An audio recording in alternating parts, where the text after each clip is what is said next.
So, Evan Powers, the chair of the Florida RNC, responded to one of my posts. He said that I need to watch one of his videos on how Amendment 4 is bad, apparently. This amendment would allow abortions past the 6-week ban that's currently in place. So, I watched the video, and he really said a lot of things that are simply not true. Like Amendment 4, an abortion amendment that's much more extreme than at first it seems. Look how they're trying to make you afraid. They're trying to use fear as a tactic to get their message across. If they're right, they should just tell you what is going on. Putting scary music behind something is not a good political tactic. Y'all are smarter than that. Here's Amendment 4, and here are other amendments from years past. So the reason the amendment had to be so short was because the Florida Supreme Court would take any opportunity to just reject the amendment. I was talking to the drafters of it, and they said they had to make sure that every single comma was perfectly in place so that nobody could possibly misinterpret it, because the Supreme Court would just strike it from the ballot, not letting the people have their say. Amendment 4 says no law shall restrict abortion before viability, but never defines viability. And the idea that these terms aren't defined is ridiculous. Viability is already defined in the Florida legal codes under Title 29 in Section 390. I'm going to read it right off the computer right now.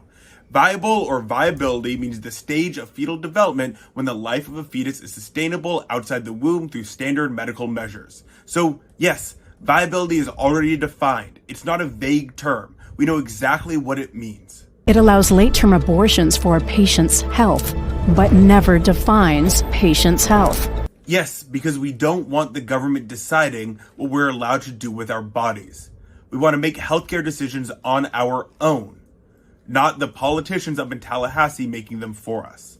It allows so-called healthcare providers, not doctors, to define these terms, but never defines healthcare provider. Yes, because over 63% of abortions are done just with a pill. You don't need a doctor to administer that. So when they try to say, oh my God, a non-doctor is performing these abortions, it's just another scare tactic that they're using to trick you. It's misinformation. Amendment 4 eliminates Florida's parental consent laws. It doesn't do that. It just means they have to be notified now. But also, a court would have to decide whether that law even goes into effect. They didn't have to write Amendment 4 this way, but they did. Why? Because they want to deceive you. Okay, again, just think about how they've been portraying their message and ask yourself, who's really trying to deceive you? Because these people, at every single step, have either told mistruths or outright lies, and shrouded it in these scare tactics. This is what Amendment 4's ballot summary says, but this is what it means.